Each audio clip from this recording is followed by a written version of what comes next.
20 غشت خلدت صفحات من الوفاء والولاء والإخلاص بين ملك ضحى وشعب وفى. وصفت محبتها.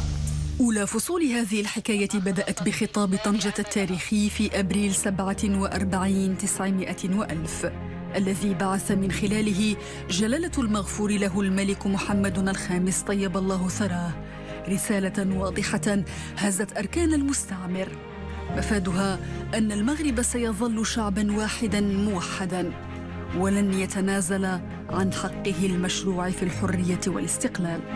كان خطاب طنجة التاريخي بمثابة الشرارة التي أشعلت جذوة النضال وأيقظت رغبة التحرر، وهو ما أربك حسابات سلطات الحماية الفرنسية التي أقدمت على الفور على عزل المقيم العام إيريك لابون وتعيين الجنرال ألفونس جوان مكانه، لتبدأ الحملة المسعورة على المغرب بتضييق الخناق على القصر الملكي والشروع في هندسة مؤامرة النفي التي نضجت في عهد الجنرال أوغسطين غيوم. كان هناك محاولات من طرف بعض الجنرالات الفرنسيين مثل الجنرال جوان أو مثل الجنرال غيوم لكي يدمجوا السلطات الفرنسية بالسلطات المغربية، وكان السلطان سي محمد يوسف دائما يرفض هذا الإدماج ويقول بأن لنا شخصيتنا، لنا هويتنا، وبالتالي لا ينبغي أن ندمج هذا بذاك.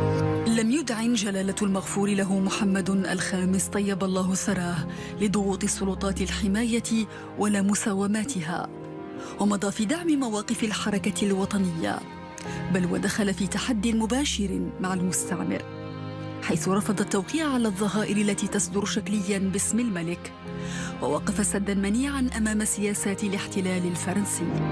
اصطفاف جلالة المغفور له محمد الخامس طيب الله ثراه إلى جانب المقاومة الوطنية ومواقفه الرافضة للتأشير على سياسات المستعمر جرت عليه غضب سلطات الحماية التي قامت بعزله ونفيه وتنصيب محمد بن عرفة كسلطان بديل. هذا القرار أثار حفيظة المغاربة قاطبة، فاندلعت المظاهرات في كل مكان، وتكونت خلايا المقاومين والفدائيين لتتصاعد وتيرة المقاومة المسلحة ضد المستعمر.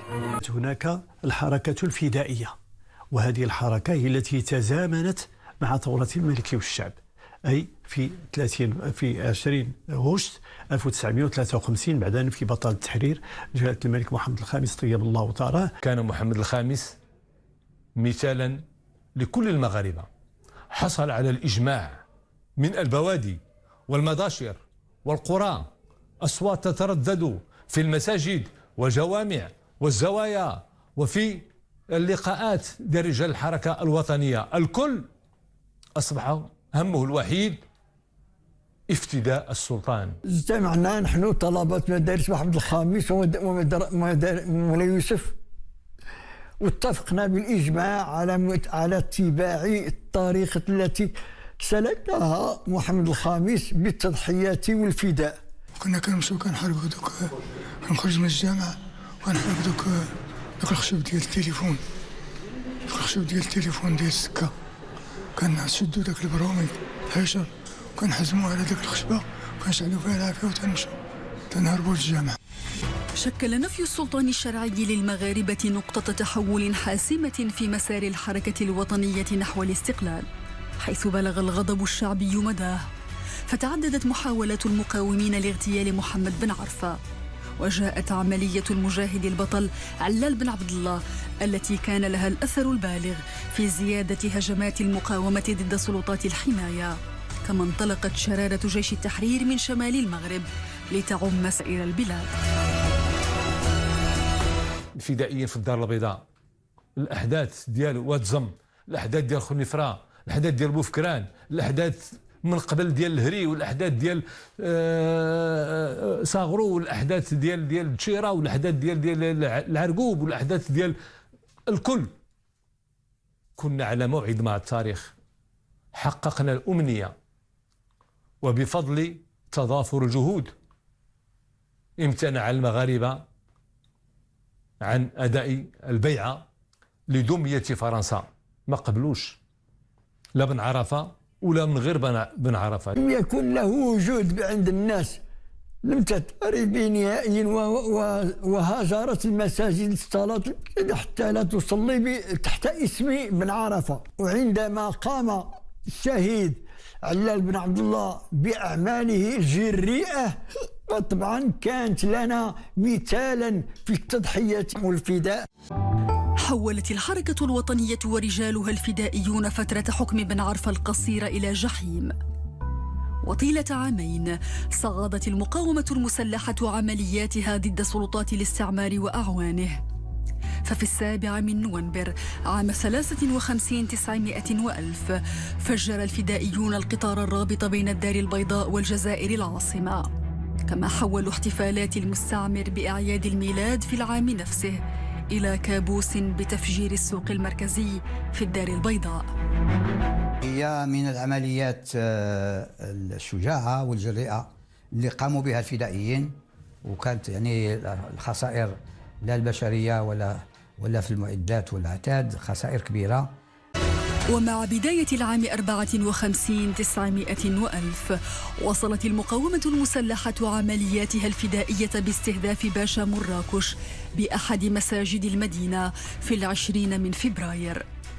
كما تعرض كل من المقيمين العامين أوغستان غيوم وجيلبert غرانفال، إضافة إلى رئيس إدارة الشؤون السياسية فيليب بونيفاس، إلى محاولات اغتيال أسفرت عن سقوط عشرات القتلى.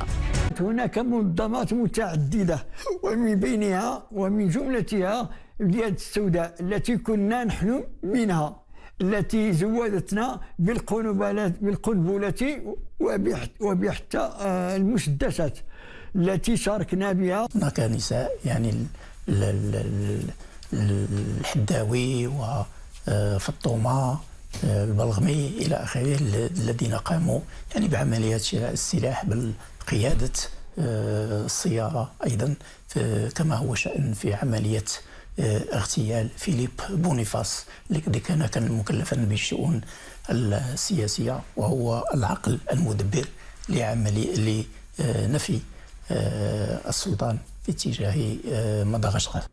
ترى الفدائيون والمقاومون، فكانت الثورة تضم كل أنحاء الإمبراطورية المغربية، من الريف، وجدة، الهبط، الحوز، سايس، فاس، مكناس، السهول الأطلسية، أحواز مراكش، السهول الأطلسية، بلاد الشاوية، الأطلس المتوسط، الأطلس الكبير، الأطلس الصغير، بلاد سوس، بلاد وادي نون. بل وصل صدى هذه الثورة المغربية إلى عمق، لا أقول السواحل، إلى عمق الصحراء المغربية. على خلاف توقعاتها، لم يحقق نفي السلطان الشرعي للمغرب الأهداف المرجوة من قبل المستعمر الفرنسي. ووجدت سلطات الحماية ومعها الحكومة الفرنسية نفسها مجبرة على بدء المفاوضات مع قادة الحركة الوطنية بمدينة إكس-لي-بان صيف عام 55 900 وألف. وبعد أيام من التفاوض اتفق وفد الحركة الوطنية والحكومة الفرنسية على تعيين مجلس للوصاية من أجل الإشراف على العرش بعد إزاحة السلطان غير الشرعي بن عرفة. وتحت ضغط الأوضاع اجتمع وزير الخارجية الفرنسي أنطوان بيني مع السلطان الشرعي محمد الخامس بقصر لاسيل سان كلو ضواحي باريس في 6 من نوفمبر عام 55 900 وألف. وتمخض عن هذا الاجتماع الاتفاق على عودة السلطان الشرعي إلى المغرب. وهنا ستأتي جلسات استماع أو مشاورات إكس-لي-بان في غشت من سنة 1955، وهو الأمر الذي سيؤدي بالتفاوض والعودة السلطان وعائلته إلى فرنسا، وبعد ذلك لقاءات لاسين سان كلو والاتفاق حول عودة السلطان إلى المغرب.